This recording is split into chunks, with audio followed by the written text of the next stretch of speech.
Hey everybody, Scotty here. I'm the host of Forsyth Fantasy Hour and also the Dungeon Master of Forsyth Fantasy Hour. I'm so excited for all of you to check out the show. It's been a lot of fun creating and filming and making it, and I think it turned out really, really well. So as I explained in the announcement video, Forsyth Fantasy Hour is a Dungeons & Dragons podcast that is based off a campaign that I ran with my parents. And initially when we were filming, I would explain what would happen throughout the episode, especially episode 1, what would happen in the campaign while we would play. And when editing these episodes, I kind of found it pretty distracting as a listener, being told all of this information while you're trying to listen to the story.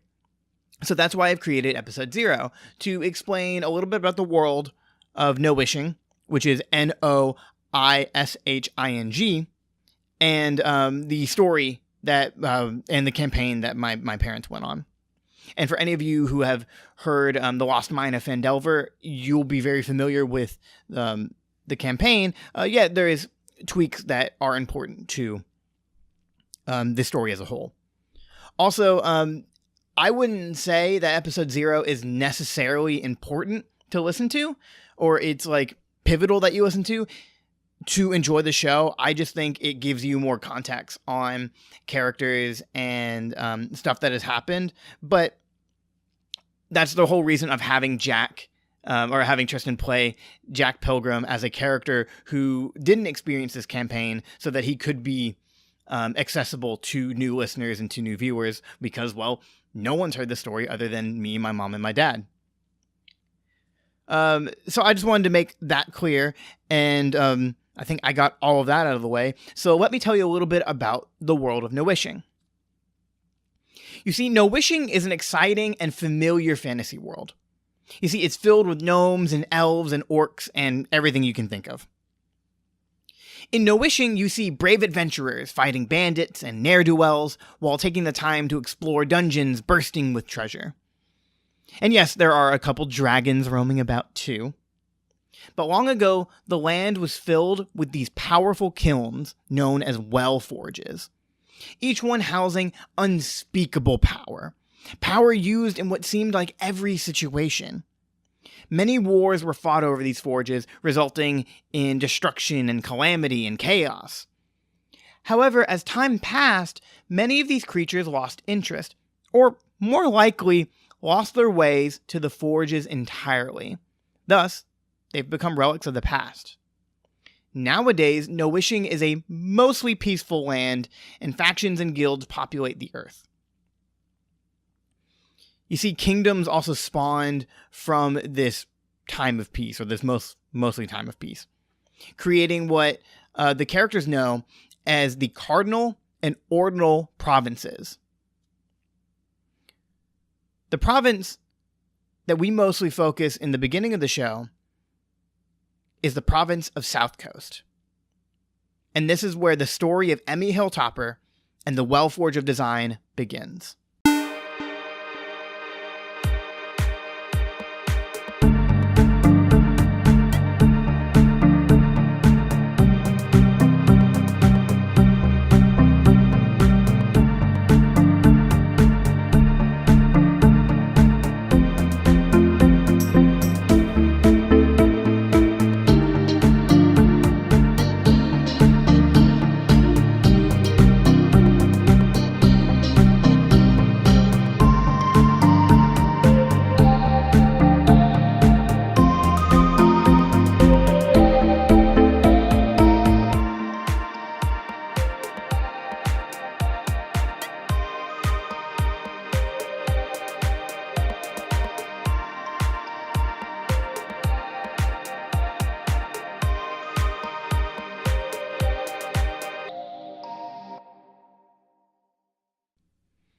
In a small village known as Happenstance, a traveling treasure hunter named Ander Alexander Stormborn sits with his best friend and hired muscle, Emmy Hilltopper.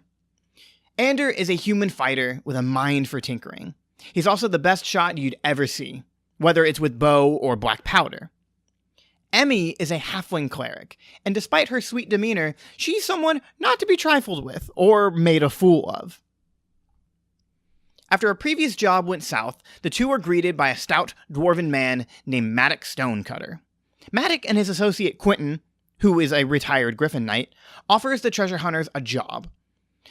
You see, they need them to deliver a wagon of mining supplies to the town of Sundew. Maddox offers them money up front, along with the promise of untold riches if their job was complete. Emmy and Ander agree and are told to leave in the morning. They follow their instructions, and the duo leaves happenstance and makes their way towards Sundew. It's a relatively calm journey up until Maddox and Quentin's horses are found dead just a couple miles outside of Sundew. Upon closer inspection, Emmy and Ander are attacked by a band of goblins, who are quickly dispatched, because these are heroes after all. After making sure the wagon was safe, Emmy and Ander track where the goblins came from and find the creature's lair. While snooping around, Emmy and Ander find themselves face to face with a ferocious bugbear who was the leader of these goblins. A battle ensues, and it ends with Emmy taking down the creature. After the bugbear was killed, Ander grabbed one of the surviving goblins and asked about the horses. This goblin led them to the second in command, Yimbrick, who was currently keeping Quentin hostage. Upon meeting Yimbrick, he immediately wanted to bargain. And because Emmy had killed the bugbear leader, this pleased Yimbrick since he wanted to be in command. However, he wouldn't let Quentin go without a price. With which Ander begrudgingly agreed, and he paid Quentin's ransom. With Quentin now safe with Emmy and Ander, the party left for Sundew. Quentin explains that Maddox and his brothers have discovered an ancient weapon called a Wellforge. More specifically, Maddox and his brothers found the Dwarven Forge, the Wellforge of Design. Quentin doesn't know what the forge does or where Maddox is, but while captured, he overheard some of the goblins talk about Maddox being held in a place called Carcass Castle. Quentin figures someone in Sundew would know where they could find the castle, and wishes to join Emmy and Ander on their quest to find Maddox.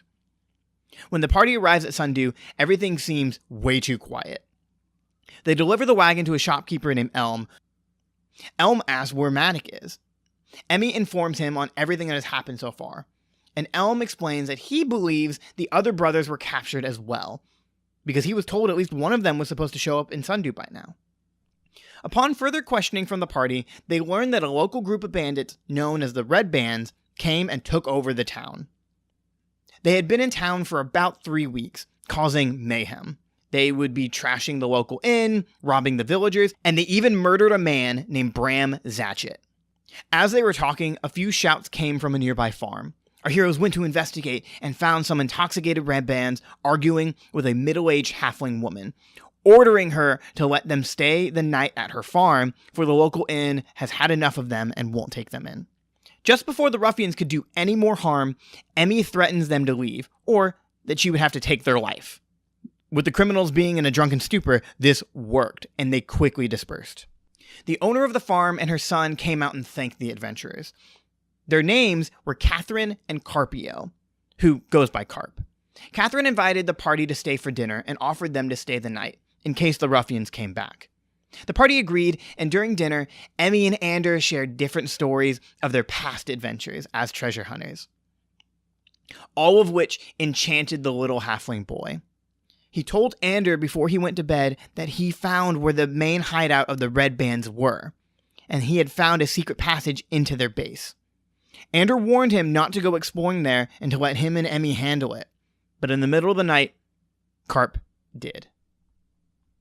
That next morning, Catherine was frantic to find Carp, and feeling responsible, Emmy and Ander started searching. A couple hours passed and our party discovered the Red Band hideout.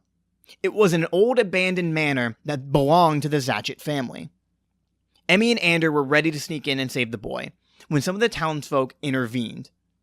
Being led by Elm, the villagers had said that they have had enough with the Red Bands controlling them, and they wanted to run these guys out of town or kill them all. Emmy and Ander gladly took their help and began creating a plan of attack. However, they quickly realized that a handful of farmers and the two of them, along with Quentin, wouldn't be enough to take on a whole gang. So Ander, Quentin, and Emmy split up to go look for hired help. Ander recruited a half-orc hunter named Sunder Blackflag, who was a frequent customer at the Stone Cold Inn, and a seasoned hired killer with a heart of gold. Emmy spoke with a wise gnome wizard named Burgle Timbers, who didn't join them on their quest, but offered sage advice to Emmy as an adventurer. Funny enough, Quentin was greeted by Ymric and his posse, and they offered their services to the fight. You see, the Red Bands worked for the same guy who hired them to steal Matic, but now has one of their associates, a young goblin boy named Droopy. And if the town could take care of the Red Bands, Ymric would have no competition when starting up his own clan. He also said if our heroes could save Droopy and take out the Red Bands, Ymric would tell them where they could find Carcass Castle. Everyone agreed to the demands, and the siege on the manor begun. It started with the party splitting up, with Emmy, Ander, and Ymric finding the secret entrance Carpet talked about as they made their way into the manor, while Quentin, Sunder, Elm, and a couple others charged the front of the old house. The plan went surprisingly well, and everyone was able to defeat the Red Bands, save the kid, and save the goblin. When Emmy and Ander had saved the goblin boy Droopy, he begged to go with them. He hated being a bad guy and capturing people, and he was really disturbed that they murdered the owner of the mansion. Emmy, having a soft spot for the goblin child, agreed for him to join the party. When it was time for Emmy and Ander to meet back with Quentin, he showed them a letter that he had found while going through the manor. The letter informed the Red Band leader about Emmy and Ander and how they were intervening with their plans. The letter was signed by a person only known as the Black Spider. The party asked Ymric about who this mysterious person was, to which Ymric said that he had never met them, and he only knows that he wants the map to the Wellforge. Ymric instructs Droopy to take them to Carcass Castle, and tells the party that if they ever need help, to call on him. So, Emmy, Ander, Quentin, and Droopy left for Carcass Castle. Upon arrival, the party tried sneaking in as stealthily as possible, but that didn't go too well. They were caught by some of the guards and were questioned on why they were at the castle in the first place. But using some quick thinking, they used Droopy as a cover, saying he was taking them to the castle to speak with their leader. This worked, and it gave the opportunity for the party to sneak around the castle. And as they snuck around, avoiding traps and monsters, the party found something particularly interesting. A magic prison holding a powerful creature, a winter wolf, who requested to be released. The winter wolf simply said that he was imprisoned for trying to kill the leader of Carcass Castle's wolves. And if the party released him, he will do no harm to anyone, only the bugbear's wolves. Quentin and Ander were really unsure about this, but Emmy wanted to help, and she ended up freeing the beast. When the winter wolf was released, he simply gave her a nod and rushed into the bugbear's chambers, causing calamity along the way. The party made haste and followed the Winterwolf's icy destruction, but finally came face to face with the leader of the South Coast Goblins, Cole Oldsoul, along with another associate, a female dark elf. The woman was on Cole's left, but to his right was a battered and bruised dwarf, a battered and bruised Matic. As Matic was going in and out of consciousness, Emmy and Quentin demanded for his release, to which Cole and the woman refused. You see, Cole was trying to sell Matic and the map to the Black Spider. However, neither one had negotiated upon a price. Seizing the opportunity, Ander intervened and offered to give Cole 200 gold pieces along with some of his business connections for the release of Matic. And while Ander distracted him, Droopy snuck around to try to rescue Matic. Unfortunately, the woman discovered Droopy, and a huge fight broke out. Luckily, it ended with the rescue of Matic, thanks to the Winterwolf. Unfortunately, it ended with the Dark Elf, who revealed herself to be a shape-shifting doppelganger running off with the map. And the fate of Cole Oldsoul? Well, he was critically wounded and left for dead in his own castle. After escaping Carcass Castle, the party found a grove where they could hide. Emmy healed Matic back to health and filled him in on everything that had happened so far. Matic was ecstatic, to everyone's surprise, and explained that the map the doppelganger took was a fake. You see, Maddox never wrote down the location of the well forge, he simply memorized it. This is something him and his brothers had been searching for years. He was smart enough to know not to write this stuff down. Even though Maddox was feeling proud of himself, he was a little concerned that the Black Spider would eventually find the well forge since, well, he found it himself. But he felt that with the help of Emmy and Ander and everyone else, they could really handle anything. As the party rested, Maddox explained that the well forge's purpose was to combine two objects. An object that was magical and one that was not, to create something spectacular. Whether it was a new item or a weapon, or really anything in between. And what was even better was this could be done multiple times. Maddox told the party that there was no time to waste, and he wanted to leave immediately. Quentin disagreed, however, and thought that this should be left alone. They had no business dealing with all of this ancient weaponry. Maddox claimed that him and his brothers had come too far to quit now, and him and his family have come too far to quit right now, and his brothers needed him. And Maddox made it very clear that he was going with or without Quentin. Emmy, Ander, Droopy, and the Winter Wolf agreed with Maddox and wanted to leave with him. They asked Quentin if he could protect Sundew while they were gone, to which he agreed. But before Quentin left, he took Ander aside and told him if he had any chance to destroy the forge, he needed to take it, for nothing good could come from this. So with Quentin going back to Sundew, the party now left for the cave leading to the well forge. A couple hours later, the party finally arrived to the cave leading to the well forge and saw that someone had gotten there first. As they explored around, they found Maddox's youngest brother, Gordy, who was left for dead. They started treating his wounds, and Gordy told them a couple of days ago he left for Sundew. But while on the way, a group came and abducted him. They tortured him until he told them the location of the well forge, and eventually he broke. He led a man to the entrance of the cave, who then attacked him and forced Brutus, the oldest brother, to show them where the well forge was. Making sure that Gordy was okay, the party let him rest, and everyone else made their way towards Brutus. The cave to the well forge was extremely dangerous, filled with traps and monsters that our heroes had to endure and solve. The biggest thing that happened was the return of the doppelganger from Carcass Castle. During a long fight with the party, she ended up stabbing the Winter Wolf, who revealed his name to be Roderick, with a dagger coated in a cursed poison. This poison caused Roderick to shrink in size and has made him permanently mute. Emmy was devastated and vowed to return Roderick to his rightful size and to stop the Black Spider. Also, Emmy had a fear that the doppelganger would cause even more harm to the party, so she ended up killing her. Eventually, the party found the Black Spider, who was revealed to be another dark elf with beautiful silver hair. He was currently interrogating Brutus. So while that was going on, the party came up with a plan, which went as followed. Maddox would surrender himself, promising to show the Black Spider where the Wellforge was, while Emmy, Ander, and Roderick snuck around to get the drop on the Black Spider and attack him, while Droopy once again rescued another captured dwarf.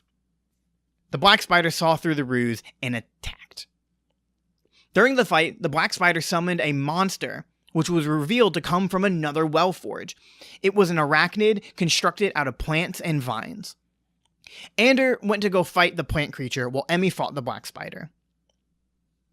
In this cool and awesome epic battle, the Black Spider realized that he was in over his head and surrendered and promised to go into custody. The party did not believe him and started questioning him, which he stated that the Wellforger design was a wash because this particular cave was being guarded by a spirit that kept creatures with malicious intent from entering the Wellforge. This turned out to be true because while exploring the cave, the party did meet this spirit. It was also revealed that the Black Spider was a part of a group known as the Insect Glaive, who had an interest in Wellforges. They had already found 2 others, the Floral Well, which created the plant arachnid creature, and the Forge of Malice, which created the poison that caused Roderick to shrink in size. So the party bound the Black Spider and said that they were going to take him to Sundew. The Stonecutter brothers thanked Emmy and Ander for helping them and explained their plan for the forge. They planned on making the forge into a business, having adventurers bring their gear to them so that they could enchant it with other magical artifacts. Thankful for their help, Maddock offered Emmy and Ander 10% of the monthly revenue of the forge, along with a couple free enchantments to their items. Emmy and Ander both agreed, and here's what everyone got. Droopy got a healing bow by combining a health potion and a short bow. Ander enchanted one of his firearms and found some armor while going through the cave. Now, what's most important to the show is Emmy's items. Emmy enchanted her ringmail armor. She enchanted it with a flying potion, which gives her a temporary flight.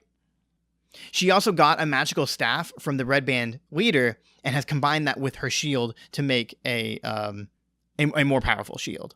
Also, while exploring the cave, she found a set of boots that helped her with her stealth. And what's really cool is she found a crown known as the Mind Link Crown that allows her to telepathically communicate with any creature within 60 feet, along with some other bonuses and consequences.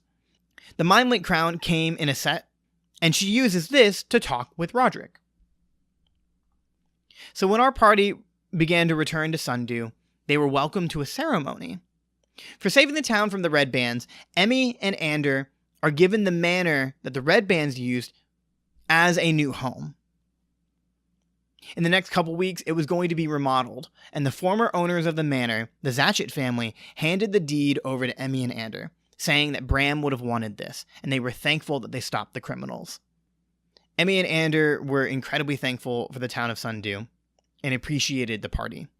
But they had to go put the Black Spider in prison, so they went to the mayor's house. When going to the mayor's house, who answered the door was Quentin, and he revealed that the town wanted him to become the new mayor because the old one left as soon as the Red Bands came in.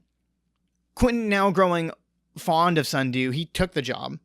As they were putting the Black Spider into custody, he asked Ander about the Well Forge. When Ander told him that the Stonecutter brothers were using it as a business, Quentin said that the 3 of them should keep a watch on the forge to make sure everything stays safe. Quentin also states that he's happy to have Maddock back, and he was thankful for what Emmy and Ander and Droopy had done.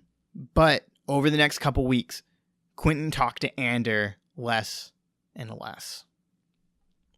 After a couple days of rest, Emmy and Ander talked about wanting a place where adventurers could collectively share information and offer help to one another. Together with the town of Sundew, they repurposed the manor into an adventuring guild. They hired the halfling woman Catherine as a cook. Droopy became a stable hand, and many new and old faces began coming to the manor. And after a while, news spread of its location, causing Sundew to boom in popularity. This led a young rogue named Jack Pilgrim to find his way to Sundew, in search of information about a mysterious orb he had acquired from a dead friend. Whew, there you go. So there you have it. Everything that happened in the previous episode. I want to thank everyone for listening and for supporting the show. And as I keep saying, get excited because we got a lot planned for Forsyth Fantasy Hour. So this is Scotty signing off and saying, stay safe, adventurers.